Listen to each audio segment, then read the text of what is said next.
Today's reflection is taken from the Gospel of John, chapter 14, verse 27. Peace I leave with you, my peace I give you. I do not give as the world gives. What is peace? The dictionary defines peace as being free from distress, disturbance, or anxiety. And yet another meaning states to be reconciled. We focus on the second meaning. If we are reconciled with God, neighbor, self, and even environment, then we will enjoy true peace of God in the mind and heart.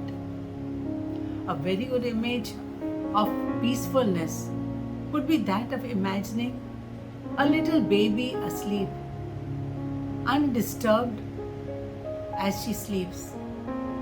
And we need to develop that habit of being undisturbed when difficulties come our way. Jesus had spoken to his disciples about his passion, death, and resurrection. And he knew that when he was gone, his disciples would despair. So that this would not happen, he told them that he would leave his peace with them. He also warned them that they should be aware of the peace which the world offers. The peace offered by the world is temporary and short-lived. When people are good to us and everything goes well, we feel that we are at peace. But take away these circumstances, we feel our world begins to crumble. And in that state, we experience heaviness, sadness, anger, and frustration. The peace that Jesus offers us is permanent because it is based on a relationship that we have with Him.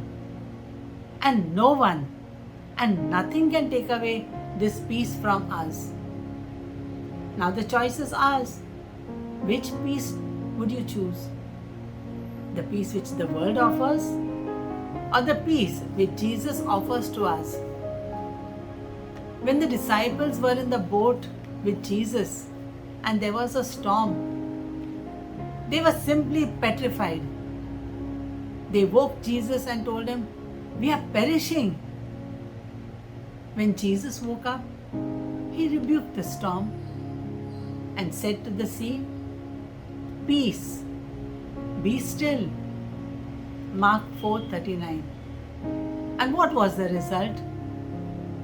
The wind ceased and the sea was dead calm. What is our reaction in life when we are faced with tribulations? Are we like the disciples who are petrified? Or are we dead calm knowing that Jesus is in our boat?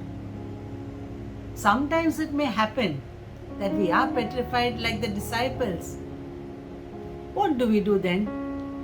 Call out to Jesus, and as He commanded peace, He will command peace in your life, and you will enjoy the blessings of peace. At every Eucharist, the celebrant says, "Go in peace to love and serve the Lord." He does not commission us saying, "Go serve the Lord, go love the Lord," but He commissions us with "Go in peace." And that's the reminder for us to be reconciled with everyone. Thomas the twin was not with the disciples when the risen Lord met them. Jesus knew that Thomas doubted His resurrection. When He appeared from closed doors into the room, He greeted the disciples, "Peace be with you." John 20:26.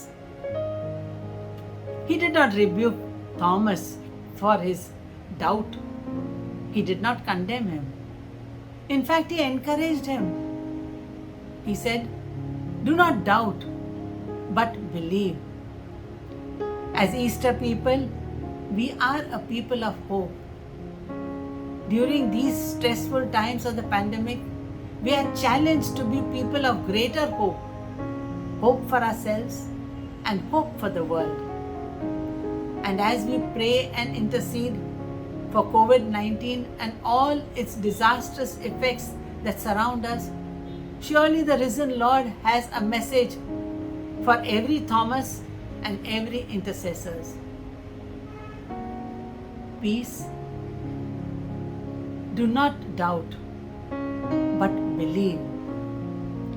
Jesus himself said, "My peace I give you." And Jesus gave his disciples his abundant, overflowing peace. Because he was so full of peace, he is the Prince of Peace.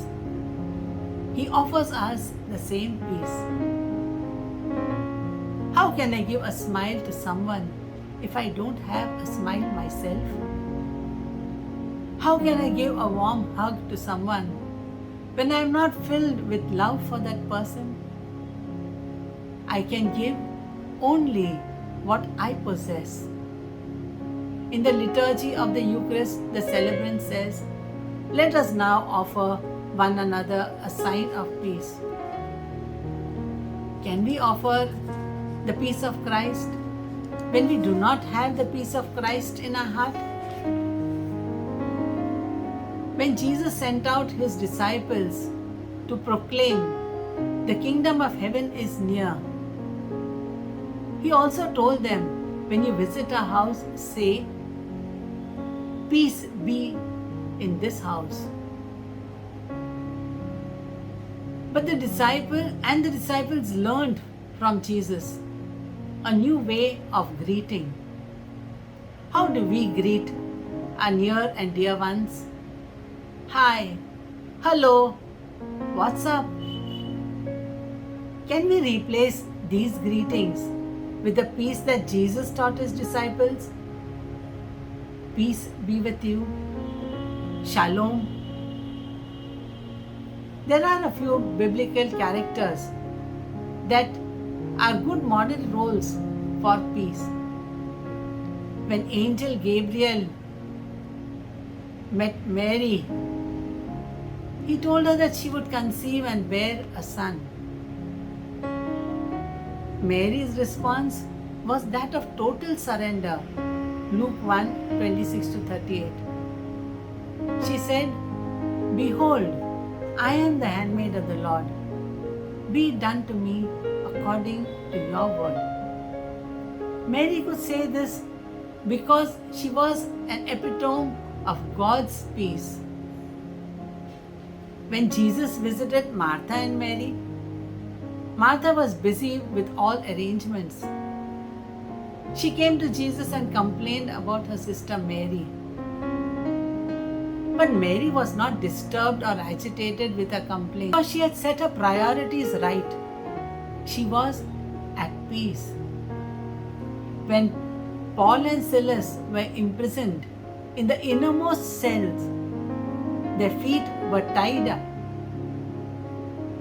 At midnight, they were found singing praises to God.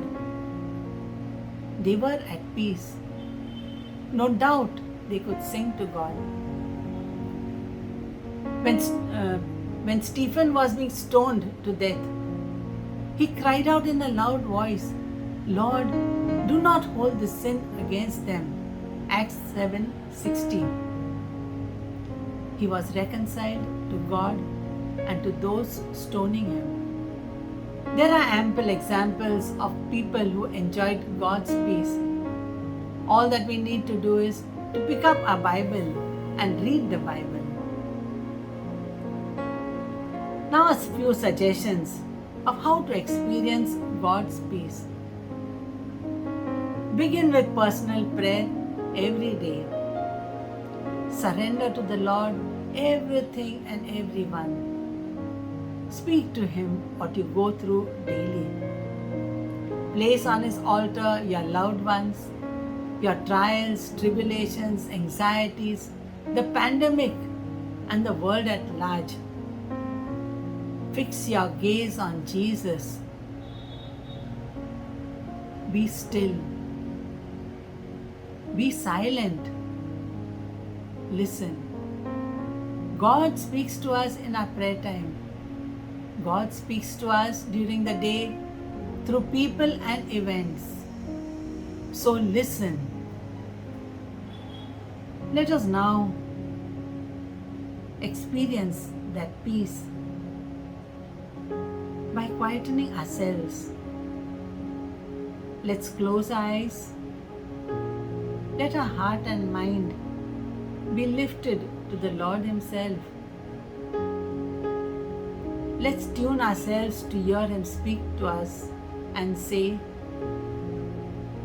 "My peace I give you. My peace I give you. My peace I give you." Let His words sink deep into our heart. Let us believe in His promise. And let us claim the gift of peace through the Holy Spirit. Shalom. Peace be with you.